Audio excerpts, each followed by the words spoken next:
하나님 말씀 마가복음 14장 32절부터 42절 말씀입니다. 신약성경 80페이지 마가복음 14장 32절부터 42절 말씀, 제가 봉독하고 마지막 절 합독하겠습니다. 그들이 겟세마네라 하는 곳에 이르매 예수께서 제자들에게 이르시되 내가 기도할 동안에 너희는 여기 앉아 있으라 하시고 베드로와 야고보와 요한을 데리고 가실새 심히 놀라시며 슬퍼하사 말씀하시되 내 마음이 심히 고민하여 죽게 되었으니 너희는 여기 머물러 깨어 있으라 하시고 조금 나아가사 땅에 엎드려 될 수 있는 대로 이때가 자기에게서 지나가기를 구하여 이르시되 아빠 아버지여 아버지께는 모든 것이 가능하오니 이 잔을 내게서 옮기시옵소서. 그러나 나의 원대로 마시옵고 아버지의 원대로 하옵소서 하시고 돌아오사 제자들이 자는 것을 보시고 베드로에게 말씀하시되 시몬아 자느냐 내가 한 시간도 깨어 있을 수 없더냐 시험에 들지 않게 깨어 있어 기도하라. 마음에는 원이로되 육신이 약하도다 하시고 다시 나아가 동일한 말씀으로 기도하시고 다시 오사 보신즉 그들이 자니 이는 그들의 눈이 심히 피곤함이라. 그들이 예수께 무엇으로 대답할 줄을 알지 못하더라. 세 번째 오사 그들에게 이르시되 이제는 자고 쉬라. 그만 되었다. 때가 왔도다. 보라 인자가 죄인의 손에 팔리느니라. 함께 읽습니다. 일어나라 함께 가자. 보라 나를 파는 자가 가까이 왔느니라. 아멘.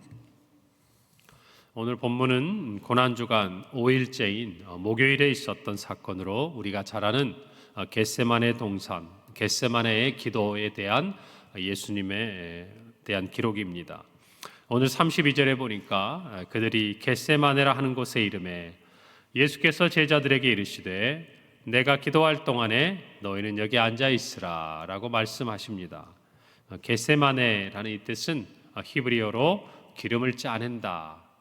그래서 이 겟세마네 동산을 감람산이라고 이야기하죠. 그래서 감람유, 올리브유가 하나님 앞에 이렇게 제사를 드릴 때뿐만 아니라 이스라엘 백성들도 근동 팔레스타인 주변 지중해를 중심으로 사는 사람들에게는 이 올리브유는 너무나도 생활에 밀접한 관계가 있는 소중한 어떤 기름이었습니다. 그래서 이 감람산 겟세마네는 올리브 열매 기름을 짜내는 그런 의미를 가지고 있기 때문에 오늘날에도 성지 순례를 가보면 수령이 오래된 정말 오래된 그런 나무를 이렇게 관람할 수 있도록 보호해서 보관해 두고 또 그 주변에 많은 이 올리브 나무들이 있는 것을 우리가 볼 수가 있습니다. 오늘 예수님께서는 제자들과 최후의 만찬을 하시고 겟세마네 동산에 기도하러 가셨습니다. 그런데 예수님의 이 행차, 이 어떤 가신 어떤 발걸음은 그냥 갑자기 예수님께서 십자가를 앞에 두고 내가 기도해야겠구나 이런 마음으로 가신 게 아니었어요.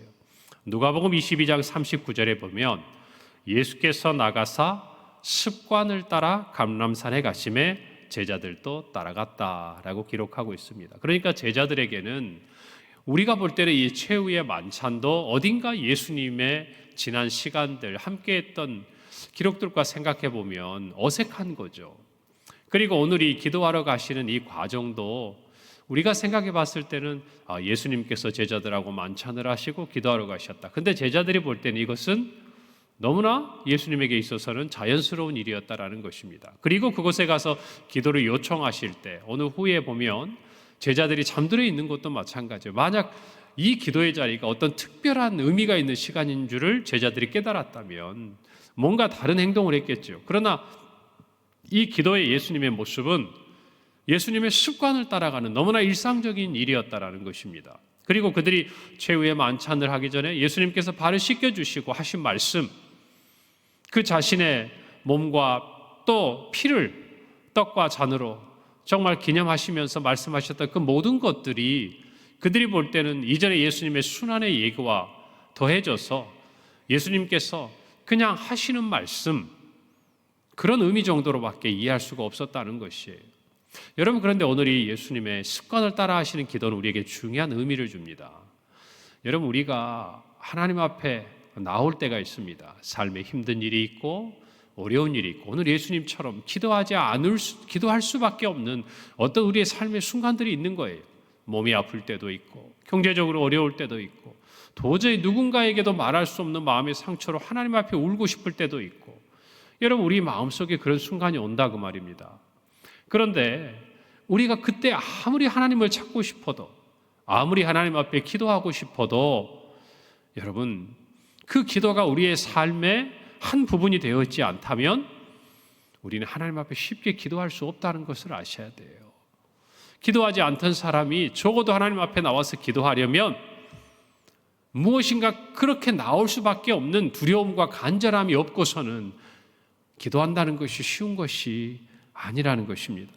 오늘 우리가 잘 아는 대로 이 겟세마네에서의 기도, 정말 누가복음 22장 44절처럼 예수께서 힘쓰고 애써 더욱 간절히 기도하시니 땅에 떨어지는 핏방울같이 되더라 라고 기록했을 만큼 우리가 하나님 앞에 나와 간절히 기도하는 이 기도는 여러분 필요하다고 그래서 어느 날 갑자기 우리가 기도할 수 있는 것이 아니에요. 정말 우리 모두가 평소에 습관적으로 주님 앞에 무릎 꿇는 그 삶의 모습들이 없고서는 정말 특별한 경우가 아니고서는 정말 하나님 앞에 두 손 두 발 들고 납작 엎드려서 우리가 정말 하나님 외에는 찾을 리가 없는 그런 벼랑 끝에 선 것 같은 시간이 아니고서는 우리 스스로가 하나님을 찾는다는 것이 어렵다는 겁니다. 오늘 예수님의 이 기도의 모습을 한번 잘 생각해 보세요. 십자가가 눈앞에 있습니다. 아무에게도 말할 수 없어요. 주님만이 주셔야 될 십자가입니다. 그 십자가의 길을 눈앞에 두고 예수님의 이 기도는 여러분 습관을 통해서 나온 것이었어요. 늘 기도하신 자리에서 기도하셨기 때문에 온몸에 정말 땀과 피를 짜내는 그 간절한 기도가 하나님 앞에서 자연스럽게 나오는 거예요. 여러분 저와 여러분도 오늘 예수님의 기도의 모습을 본받기를 바랍니다. 늘 주님 앞에 기도하는 사람이 삶의 크고 작은 모든 문제 가운데서도 주님을 찾고 또 주님 앞에 기도하고 이처럼 간절하게 하나님 앞에 무릎 꿇을 수 있다는 것을 기억하세요. 그래서 여러분 습관을 따라 기도하는 이 자리를 꼭 지키시기를 바랍니다. 그럴 때 우리는 정말 직감적으로 깨닫는 거예요. 기도해야 될 때인지 우리의 영혼에 정말 경계등이 계속 켜지는 거예요. 경고등이. 기도해야 될 때인데 우리가 영적으로 무뎌지고 둔감해져 있다가 기도할 때를 제자들처럼 놓쳐버리고 나중에서야 허둥지둥 허겁지겁 그렇게 우리의 삶에 다가온 일 속에서 주님을 찾고 부르던 때가 우리에게도 있었지 않습니까? 오늘 우리에게 습관을 따라 기도하게 하신 하나님을 찬양하십시다. 아멘. 그리고 이 기도의 자리에서 여러분의 기도가 하나님 앞에 응답되고 하나님의 은혜를 체험하는 귀한 자리가 되기를 소원합니다. 오늘 33절 34절에 보니까 베드로와 야고보와 요한을 데리고 따로 가셨어요. 그리고 이렇게 말씀하십니다. 심히 놀라시며 슬퍼하사 말씀하시되 내 마음이 심히 고민하여 죽게 되었으니 너희는 여기 머물러 깨어 있으라. 우리는 이후에 있는 모든 사건을 알기 때문에 예수님이 어떤 마음으로 이 말씀을 제자들에게 하셨는지를 느낄 수가 있는 것이죠. 예수님은 참 하나님이시며 인간이셨습니다. 우리가 겪어야 될 모든 죽음에 대한 두려움, 모든 인류가 그 앞에 겪어야 됐을 그 모든 생각들도 주님은 다 동정하시고 체휼하신 분이에요. 여러분 오늘 예수님의 정말 이 말씀은 우리에게 많은 것들을 생각합니다. 특별히 보면 베드로와 야고보와 요한을 데리고 예수님은 따로 가셨습니다. 그리고 자신의 마음을 토로하셨어요. 여러분 우리는 겟세마네 동산에서만의 제자들을 기억해서는 안 됩니다. 그들은 예수님을 따라서 변화산에 올랐던 제자들입니다. 변화산에서 어떤 일이 있었습니까? 모세와 엘리야와 함께 정말 영광스러운 몸으로 변화되시는 예수님의 그 모습을 보았습니다. 그 영광을 보았습니다. 그리고 뭐라고 이야기합니까? 주님, 이곳에 초막셋을 짓고 싶다고 얘기했어요. 여기에 머물고 싶다고 얘기했습니다. 여러분, 이 제자들은요, 주님의 영광을 본 사람들이었어요. 그리고 그 제자들에게 주님이 이제 십자가를 앞에 두고 요청하시는 것입니다. 내 마음이 심히 고민하여 죽게 되었으니 너희는 여기 머물러 깨어 있으라. 여러분, 주님의 영광에 참여한 자리는 또한 주님의 고난에 가장 가까이 있다는 것을 아셔야 돼요. 주님께서 저와 여러분에게 무엇인가 은혜를 베푸셨다면 그 은혜로 말미암아 주님이 필요로 하실 때, 주님이 우리를 부르실 때 다른 사람보다 저와 여러분에게 주님이 기대하시는 것이 더 있다는 것을 아셔야 돼요. 여러분의 삶에 하나님이 여러분을 더 사랑하신 것을 느낀다면 주님을 위해서 여러분이 더 큰 사랑을 드려야 될 마음의 준비를 하셔야 합니다. 그것은 세상의 기준으로 이야기하는 게 아니에요. 세상에서 무슨 더 성공하고 출세하고 형통하고 더 많은 돈을 벌고 오래 살고 이런 차원이 아니에요. 각자가 느끼는 거예요. 주님께서 얼마나 우리를 가까이 부르시고 우리에게 주의 영광을 보여주시고 체험하게 하셨는가. 이것을 깨닫은 사람에게는요, 주님의 고난에도 동참해야 될 사명이 있는 것입니다. 아멘입니까? 여러분, 주님의 사랑을 받으셨습니까? 주님의 영광이 함께 하셨습니까? 그 구원의 은혜를 얻으셨습니까? 여러분, 그 마음을 생각할 때 다른 누구보다 주님이 여러분을 사랑하는 것을 느낍니까? 여러분, 그렇다면 주님께서 내 마음이 심히 고민하여 죽게 되었다고, 너는 여기 머물러 깨어 있으라고 하시는 주님의 음성을 들어야 돼요. 적어도 주님께서 자신의 마음을, 다른 사람에게는 말할 수 없는 그 마음을 저와 여러분에게 이야기할 수 있는 그 자리에 저와 여러분이 있어야 한다, 그 말입니다. 여러분, 그 마음을 깨달으려면 주님의 사랑을 깊이 깨달아야 돼요. 주님의 은혜를 깊이 깨달아야 돼요. 주님의 영광을 우리가 볼 수 있어야 돼요. 이 세상에 썩어질 것들이 아니라 영원히 사라지지 않고 썩지 않을 하늘의 영광을 바라본 우리의 삶이 되어야 한다, 그 말입니다. 오늘 이 말씀을 붙들고 주님이 우리를 초청하실 때, 주님이 우리를 부르실 때, 주님이 우리를 가라고 하실 때, 여러분, 주님의 그 부르심에 응답하는 저와 여러분이 되기를 간절히 바랍니다. 사도 바울은 로마교회에 편지하면서 로마서 8장 17절에서 자녀이면 또한 상속자, 곧 하나님의 상속자요 그리스도와 함께한 상속자니 우리가 그와 함께 고난을 받기 위하여, 영광을 받기 위하여 고난도 함께 받아야 할 것이니라 라고 말씀합니다. 여러분, 우리가 잘 아는 수제자라 불리었던 베드로, 그리고 최초의 순교자였던 야고보, 또 가장 오래 살았지만 반모셈에 유배되어 정말 계시록을 기록했던 요한, 이 세 사람에게 주님이 주시는 사명이 있는 만큼 그들에게는 또 다른 제자들이 보지 못했던 영광을 보여주셨어요. 여러분, 저와 여러분 모두가 주님의 영광과 은혜와 사랑이 남다르다고 느끼시거든 주님이 주신 사명이 있음을 꼭 기억하시기 바랍니다. 여러분, 그리고 그 말씀에 순종하는 저와 여러분이 되기를 간절히 바랍니다. 여러분, 십자가는 주님에게도 우리와 똑같은 죽음의 두려움이 함께했던 자리였어요. 놀라움과 슬픔이 함께했던 자리였어요. 그러나 주님은 기도로 그 모든 시간들을 이겨냅니다. 이게 뭘 의미합니까? 저와 여러분도 똑같이 죽음에 대한 공포와 이 세상의 두려움이 있습니다. 그런데 주님은 말씀하시는 것이 이길 수 있다는 거예요. 이길 수 있다는 거예요. 우리가 가진 인간적인 두려움으로 이기는 것이 아니라 하나님 앞에 기도하고 정말 성령의 그 도우심을 힘입어서 우리는 죽음도 극복할 수 있고 이겨낼 수 있는 하나님으로부터의 은혜와 세임을 공급받을 수 있다는 것입니다. 아니, 이 기도 외에는 이길 수 있는 방법이 없다는 거예요. 동의하십니까? 여러분, 주님도 기도하셨어요. 그리고 주님도 기도를 부탁하셨습니다. 주님도 기도하셨고 주님도 기도를 부탁하셨는데 저와 여러분이 기도 없이 할 수 있습니까?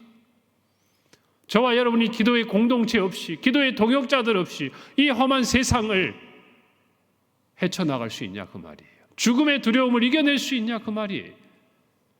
여러분, 한번 가만히 생각해 보세요. 내가 정말 힘들고 어려울 때 내가 기도를 부탁할 사람이 있는가? 정말 나와 같은 마음으로 기도해 줄 사람이 여러분 곁에 있는가? 여러분, 없다면 한번 고민해 보셔야 돼요.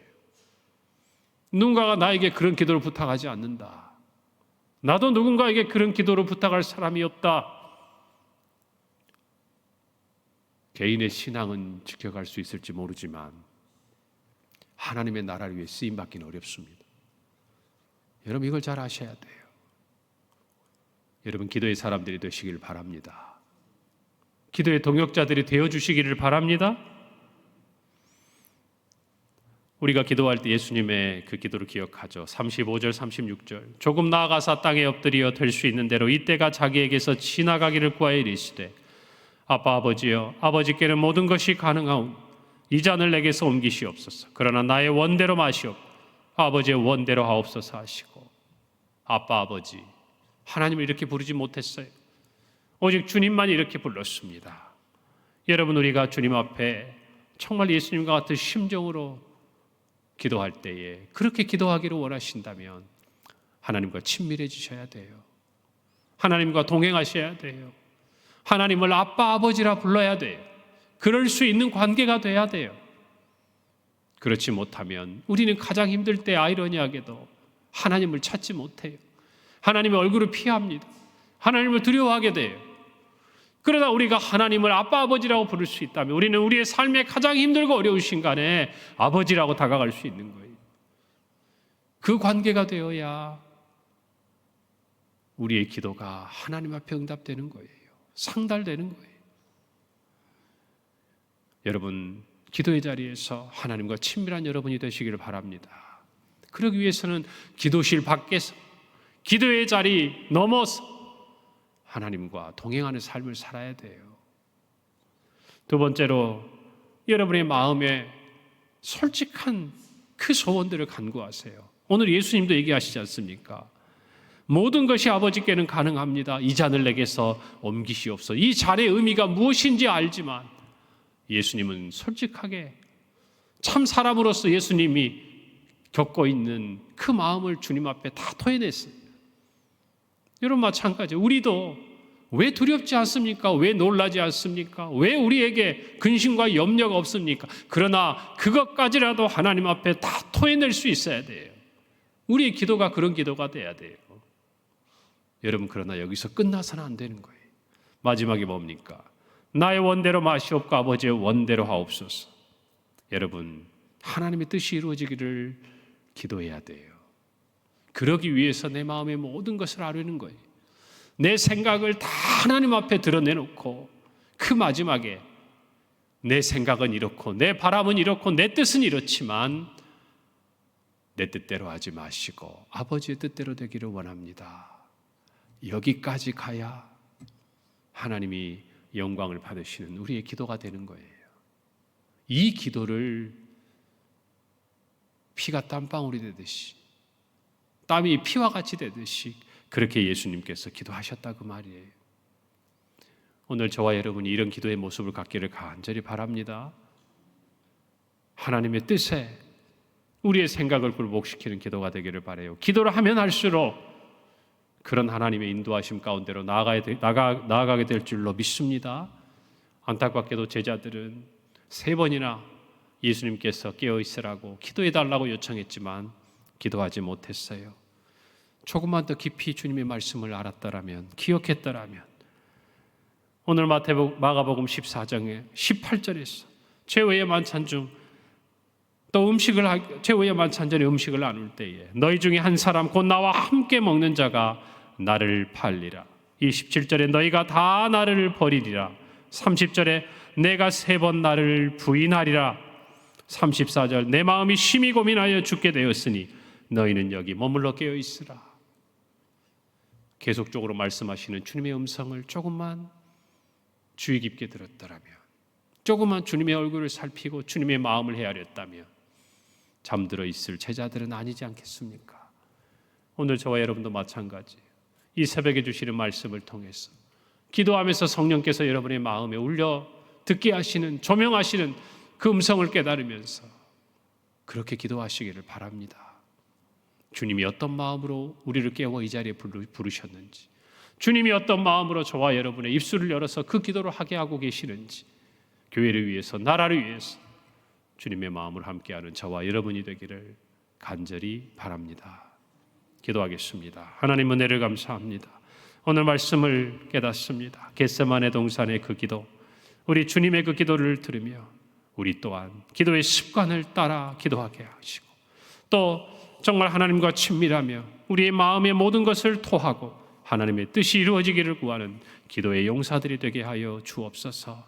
기도의 공동체 안에서 기도의 동역자를 만나게 하시고, 기도의 훈련을 통해 주님과 교제하는 우리 모든 성도들의 하루가 되게 하시고, 주님의 말씀에 귀 기울이는 우리 모두가 되게 하여 주옵소서. 예수님의 이름으로 기도합니다. 아멘.